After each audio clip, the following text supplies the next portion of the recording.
Glory be to the name of our triune God, the Father, the Son, the Holy Spirit, yesterday, today, and forevermore. I hope you all are doing well by the grace of our God.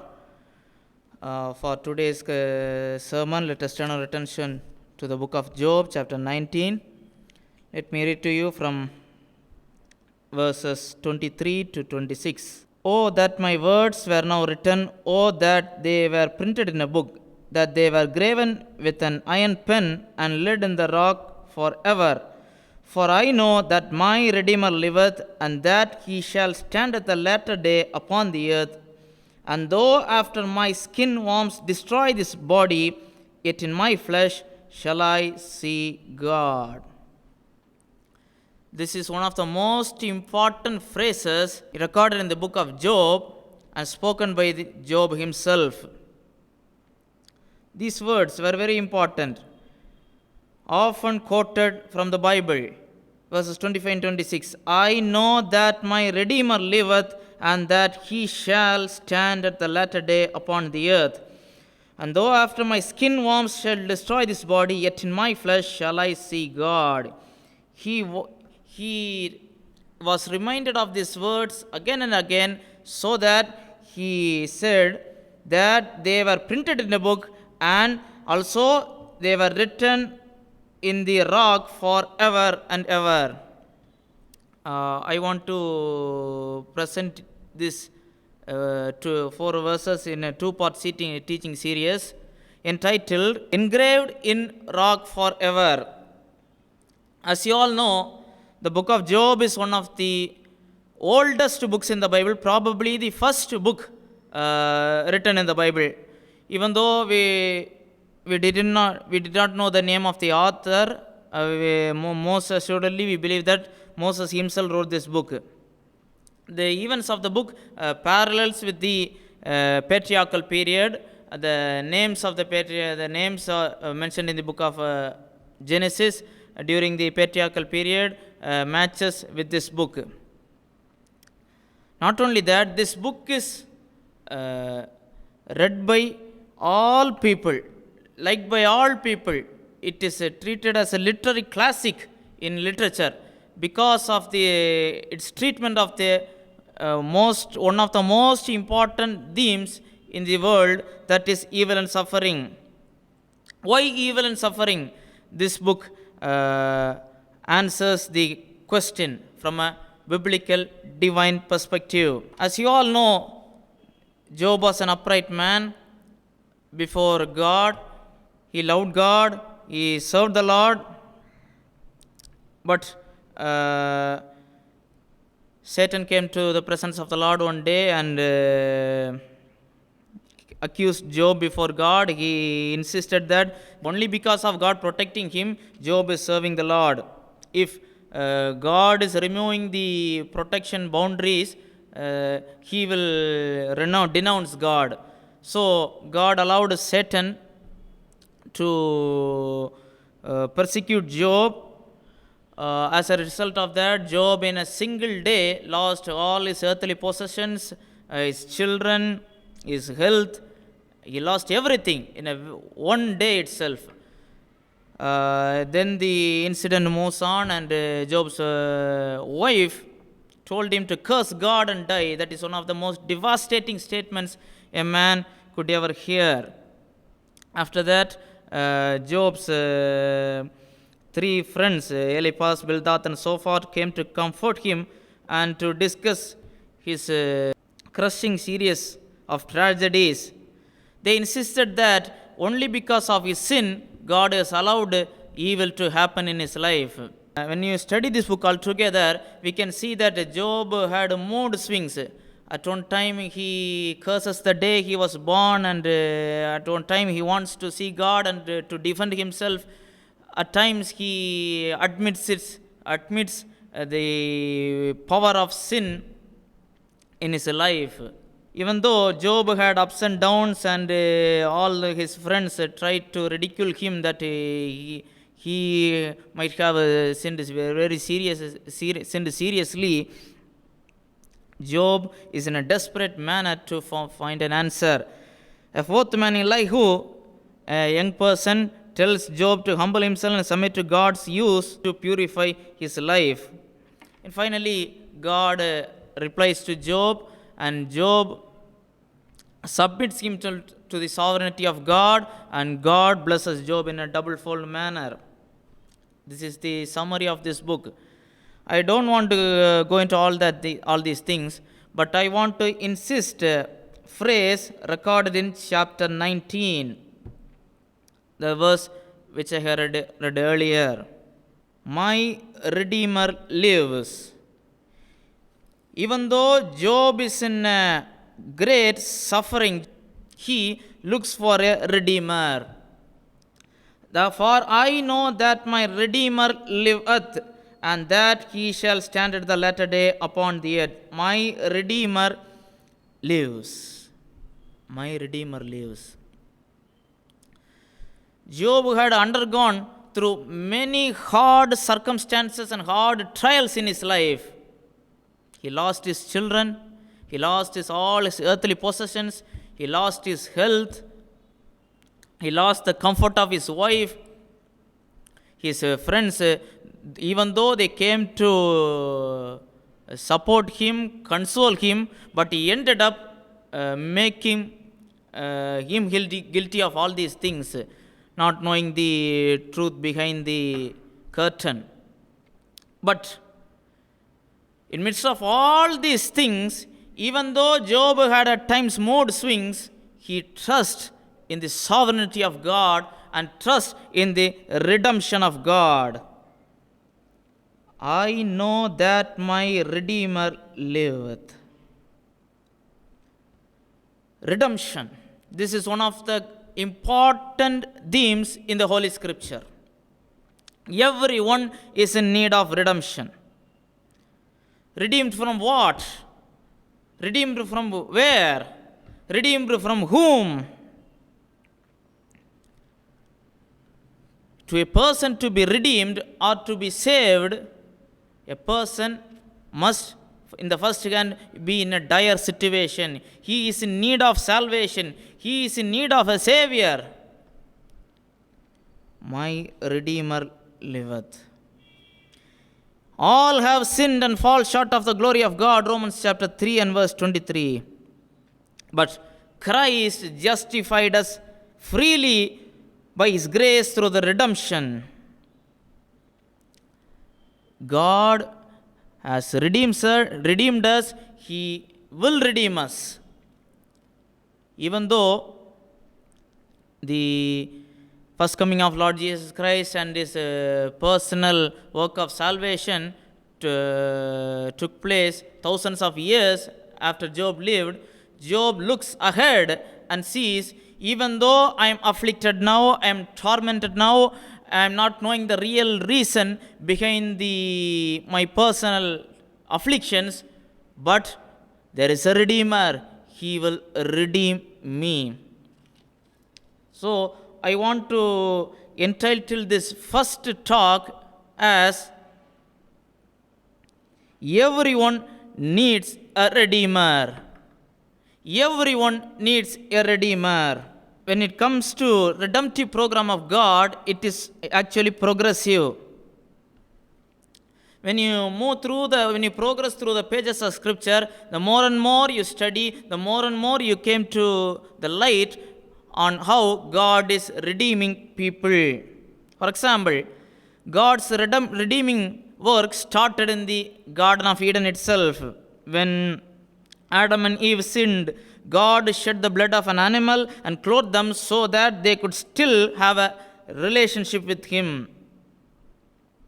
The shed blood covered the sins of Adam and Eve. This was the first picture of redemption. Later in the Old Testament, in the Pentateuch, God allowed animal sacrifices to atone so that people could be covered from sin, and also to look for a Redeemer to redeem them from all their transgressions and their iniquities. And also, as we travel through the Old Testament, there are some specific predictions about the coming Redeemer. People during the times of Job itself or sacrificing animals to God to be covered from sin. In the first chapter of Job itself, we can see that Job chapter 1 verse 5, and it was so when the days of their feasting were gone about, that Job sent and sanctified them, and rose up early in the morning, and offered burnt offerings according to the number of them all. For Job said, it may be that my sons have sinned and cursed God in their hearts. Thus Job did continually, he continually sacrificed animals to be covered from the penalty of sin. Even though Job is an upright human being, authorized by God himself, testified by God himself, Job was continually reminded of his inherited sinful nature. Not only he did everything for the temporary moment, he looked forward and he believed that one day God will bring a Redeemer who will completely blot out every sin, every temptation, every wrath, so that Job could live with God forever and ever. This coming Redeemer is pictured all throughout the Old Testament. He will be a divine person, but he will become human. He will be born of a virgin. He will be born in Bethlehem. He will be born in the tribe of Judah. He would be Davidic. He would have his hands and feet pierced. And above all, he will rise again from the dead, and through that, he will redeem his people. We have to pay very close attention to this. Some people falsely claim that there is no such thing as sin. There is no such thing as sin. Nothing is sin. If nothing is sin, then why are all these iniquities, transgressions, violences, terrorism? Then why do we need police station? Why do we need court? Why do we need civil discipline? Why do we need military? It is all because every human being in one way or other transgress every day, commit sin every day. No one can deny that. Even the Job himself, even though at times he claimed to be outwardly sinless, but he realized the sinful nature within him. He looked for a Redeemer. He longed for a Redeemer. Even though God testified unto Satan concerning Job, in verse 8, hast thou considered my servant Job, that there is none like him in the earth, a perfect and upright man, one that feareth God and escheweth evil. A perfect and upright man fears God and escheweth evil, but he needed a Redeemer. This is not a testimony of an ordinary human being. This is God himself testifying to the accuser, the devil. But Job, in his heart, longed for a Redeemer. I am offering these sacrifices. I have made a covenant with my eyes, but that is not perfect. Even though I am trying my level best to live an upright life, I am not perfect. To be perfect, I have to be redeemed. I have to be saved. Saved from the clutches of sin. Saved from the power of sin. Saved from the wrath of God. I need a Redeemer. Not only that, he knows that his Redeemer is living. My Redeemer lives. I know. That is his assurance. My Redeemer lives. It is very remarkable on what time he made this astounding statement.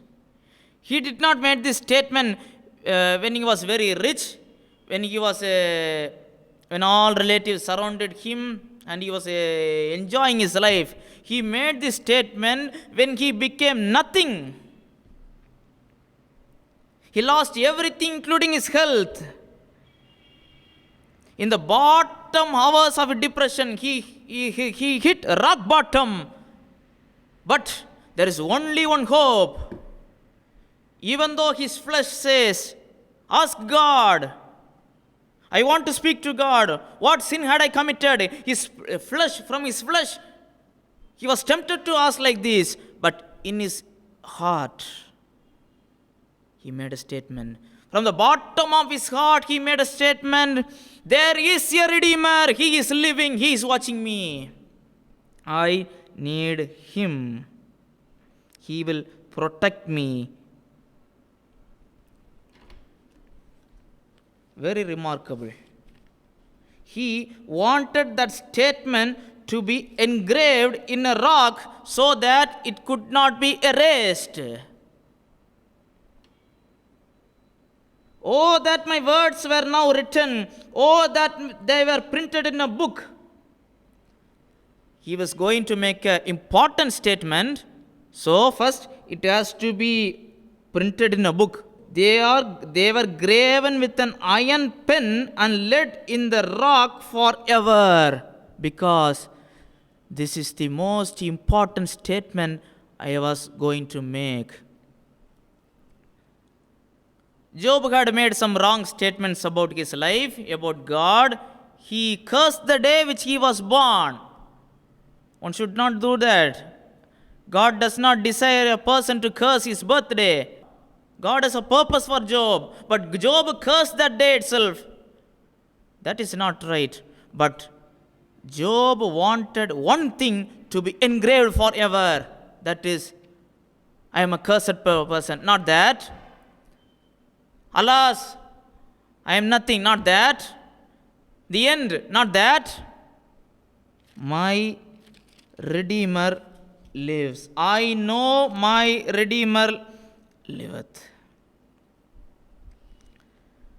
John Chrysostom, when he is commenting on these verses, he said like that: Job's words have not been written down with an iron stylus as he desired, but far more durably had they been written as he wished. Time would have obliterated them, but they have been inscribed in the imperishable records of Scripture. They are graven on the rock of God's word, and there they are still read and minister comfort to all generations. God, the Holy Spirit, had not recorded everything that Job spoke, but Job wanted something, because Job had not written this book. But Job wanted something of his statement to be recorded forever and ever, because he believed that that is the most important truth in his life. God, the Holy Spirit, penned those words in Holy Scripture so that it may bring blessing to each and every generation. Some have questioned this. The Redeemer is Jesus Christ. He is going to come in the future and fulfill everything. He is going to redeem the people. Does Job had a complete and thorough knowledge of the work and person of Jesus Christ? We don't know how extent Job did know all these things, but he know of one thing, that he was in dire need of a redemption, and his Redeemer is alive, and his Redeemer will come again, and he will stand face to face with the Redeemer. Job knew two things. He would die, and death is a penalty of sin. Why human beings die? Why everything perishes? It is because of the result of the curse of sin. Job knew that. Even though his current physical sufferings and torment, there is a reason behind that, but ultimately, death is a result of sin. How to escape from that? He is in need of a Savior. A person should save him. He is longing for that. That is what is recorded in verse 26. And though after my skin worms destroy this body, yet in my flesh shall I see God.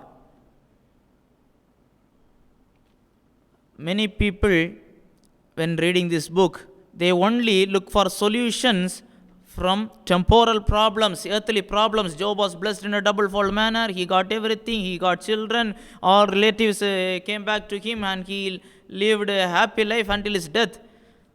God can do that. Praise the Lord. But Job here is not expecting or not having first preference for that aspect. He is looking for another thing. Though after my skin worms destroy this body, yet in my flesh shall I see God. After I die, there is an afterlife. There is an afterlife.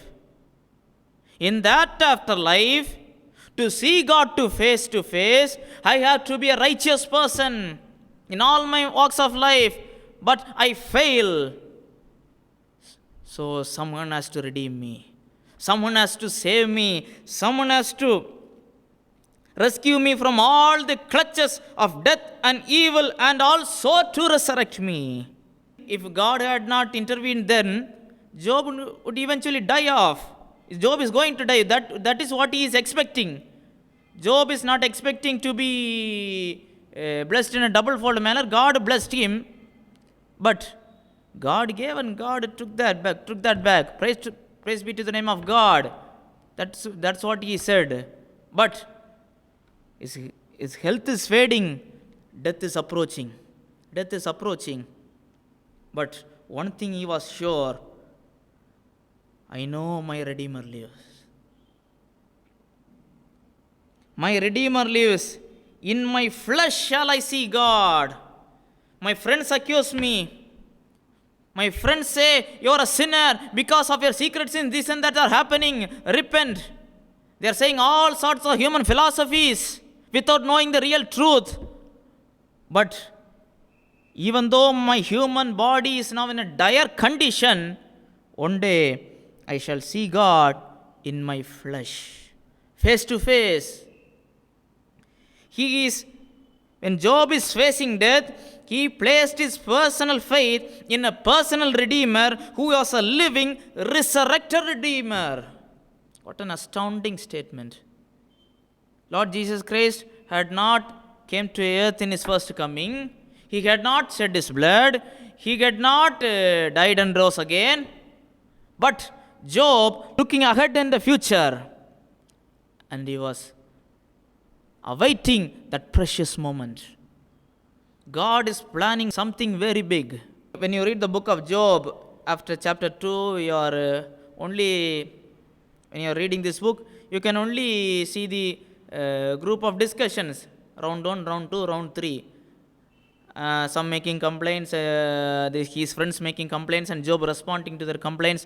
But here is a great nugget of truth inside. I shall see God. In my flesh I shall see God. After I die, my Redeemer liveth. So, he believed that his Redeemer is not a dead Redeemer, he is a living Redeemer. Friends, who are you trusting now? Are you trusting in a person who is going to die? Are you trusting in a person who is already dead and gone? Are you trusting in a living Redeemer? If Job needed a Redeemer who was certified by God himself as an upright person, how much we need a Redeemer?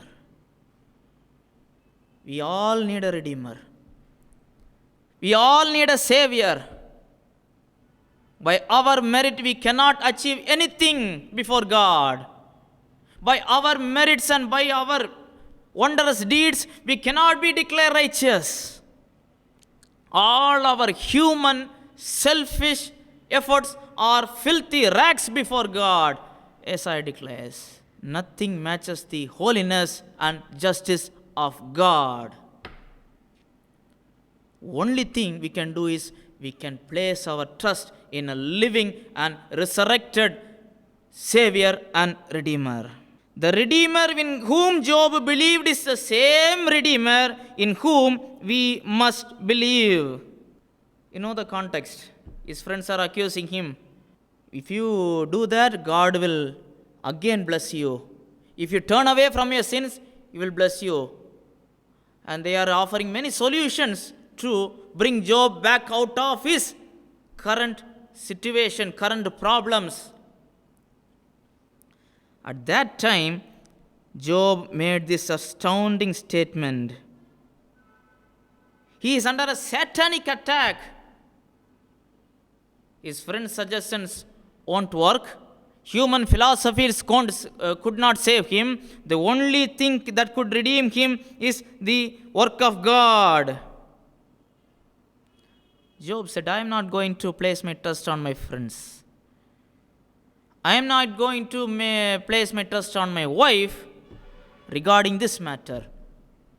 Only one can save me from the clutches of sin, clutches of the wrath of God.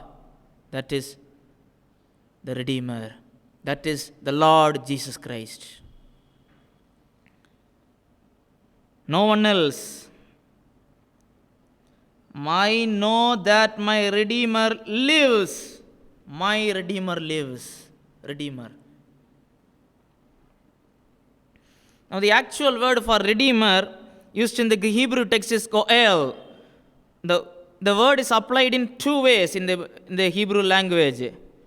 On the criminal side, this word referred to someone who avenged the blood of a slain kinsman. The Redeemer was not avenging revenge, but justice. This Redeemer became a blood avenger. Numbers chapter 35, verse 12 to 28.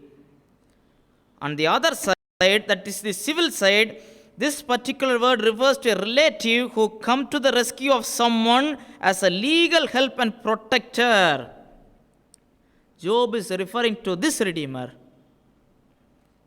He would come to redeem one who had fallen in debt he could not pay, of which he is bound to pay. This person should be a close relative who stepped in to help a helpless person by paying a purchase price. This is recorded in the various laws of Pentateuch.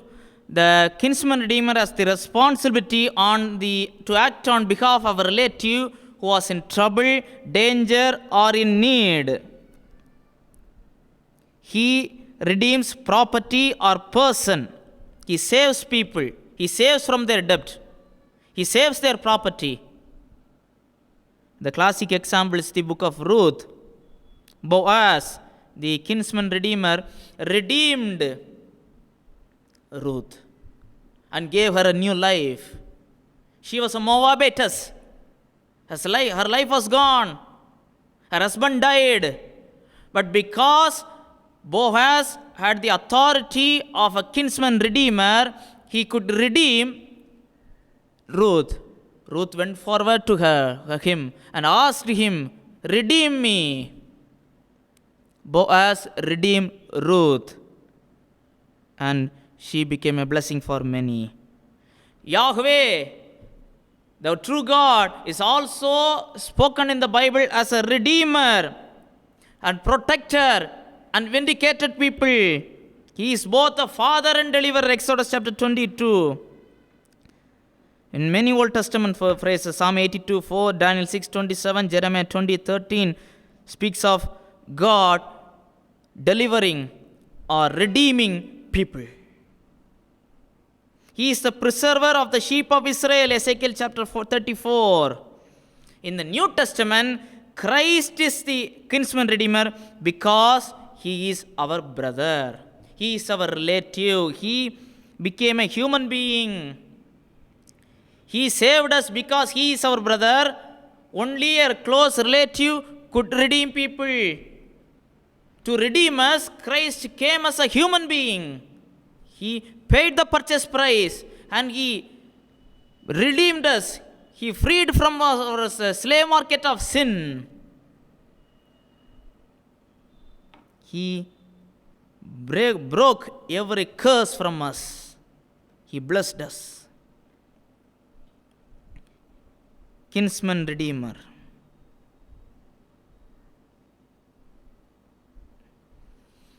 Even though the concept of kinsman redeemer is progressively explained in the Pentateuch and in the latter books of the Old Testament and ultimately fulfilled in Christ in the New Testament, but Dr. C.A. Scofield said, this is one of the sublimest expressions in the OT of faith in the living Redeemer. His personal appearance on earth, the personal participation of the godly in the resurrection of bliss because of him.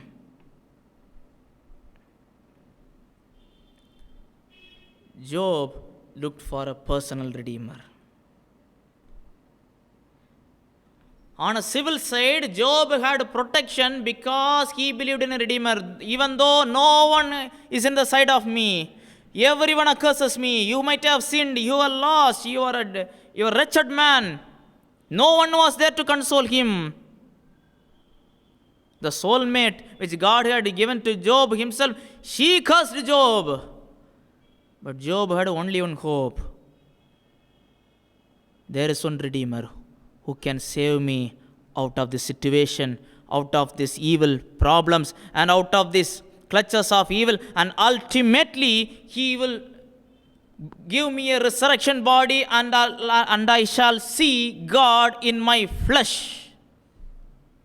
No one can see God in his flesh and can live because we are fallen human beings.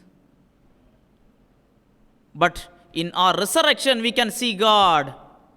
That is a New Testament promise, but in the Old Testament itself, in the beginning times of Old Testament itself, Job expects that. Dr. Schaeffer said that for one to be a Redeemer, 4 prerequisites had to be met. A Redeemer must be a near relative. A human Redeemer would have to be a human. Second, the Redeemer had to have the ability to pay the full price of redemption. Third, the Redeemer had to be willing to redeem. Fourth, the Redeemer had to be free from the calamity that occasioned the need of redemption.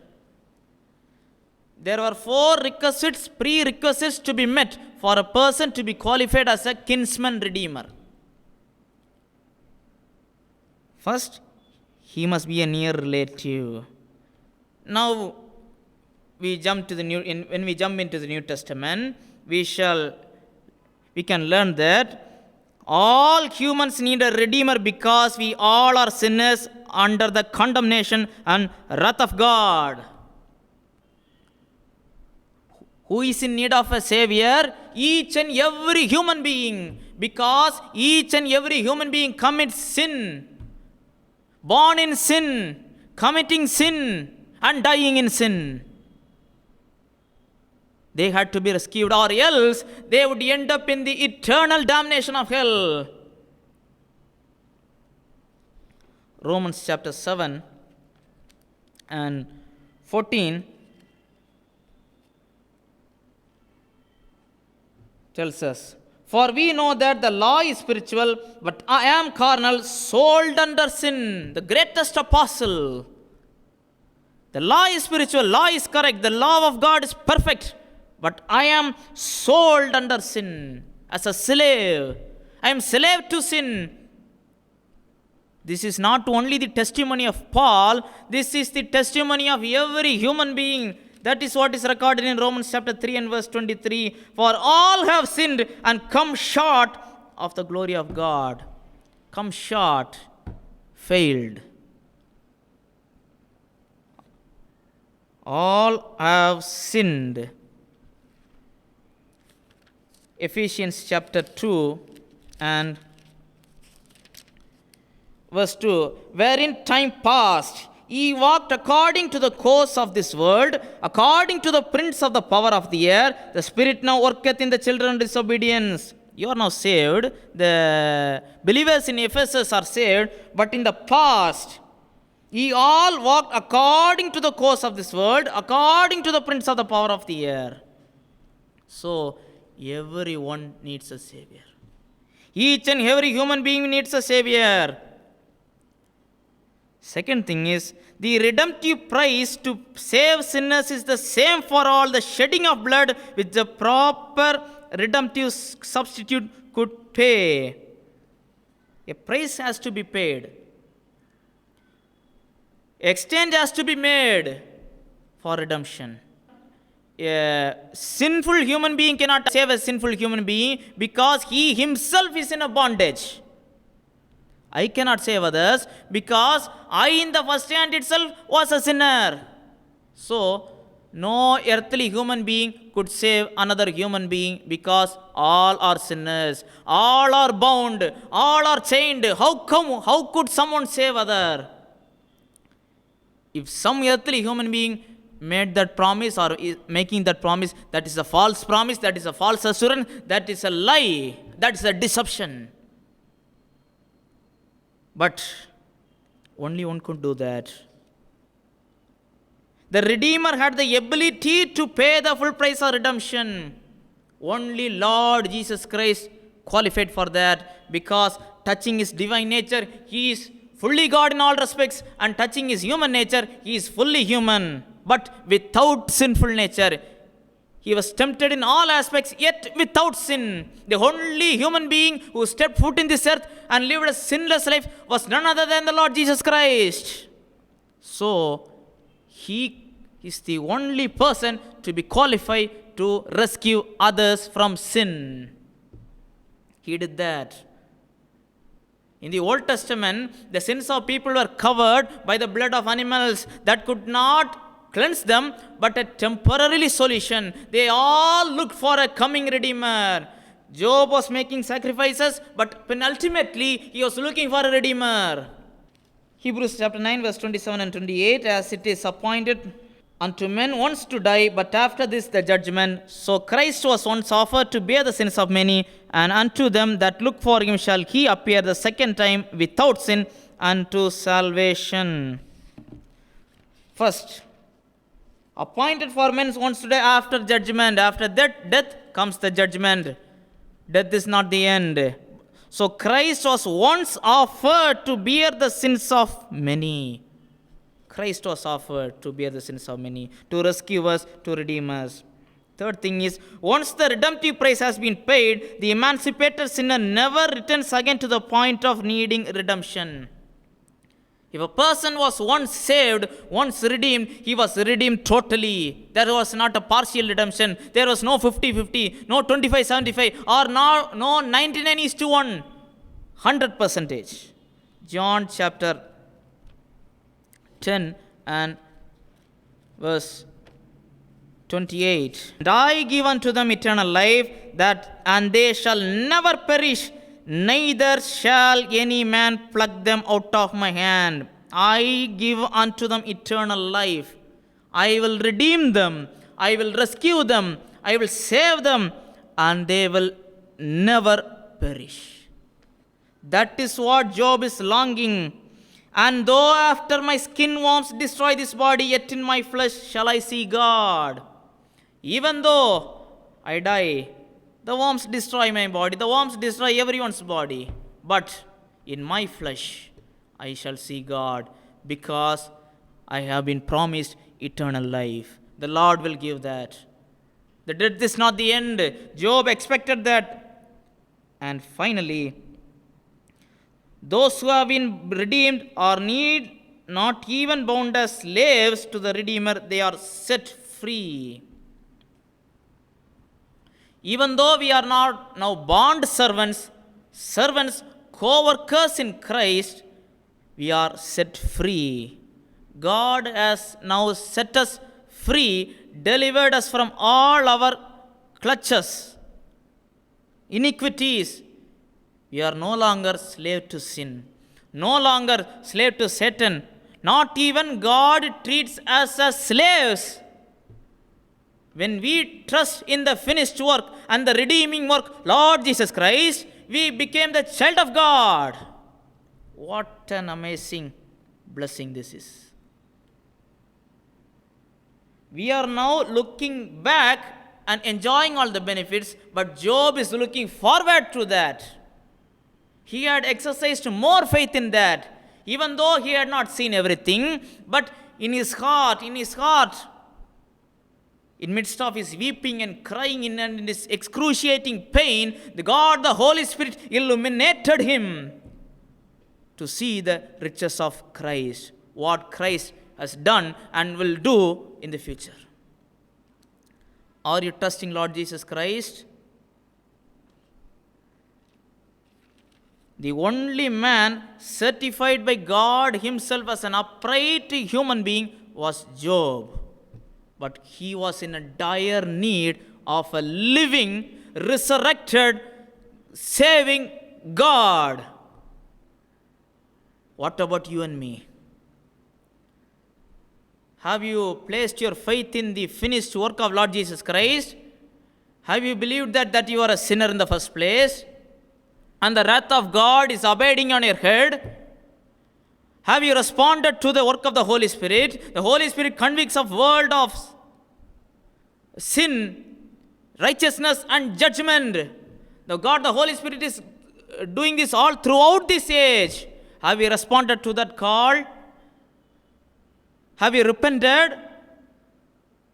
Have you placed your faith in the finished work of Jesus Christ? Have you believed that Jesus Christ came to this earth, lived a sinless life, bear each and every sins of every human being, died on the cross, rose up physically on the third day and seated in the throne of God, and is going to come again and is going to resurrect each and every human being? Job trusted that. Job wanted these words to be engraved in a rock forever. This must be engraved in rock forever. This must be engraved in each and every household forever. Because this is the most important message, that the human beings all are sinners and they must be made right with God, or else they shall be separated from God forever and ever. Most important message. This must be penned. This must be engraved in a rock so that it should not perish. But God had engraved those words in His holy scripture so that anyone could read and anyone could repent. Everyone needs a Savior. Let us close now, and in the next session I shall speak to you on how in Job trusted God in 6 aspects. May God bless you. Amen.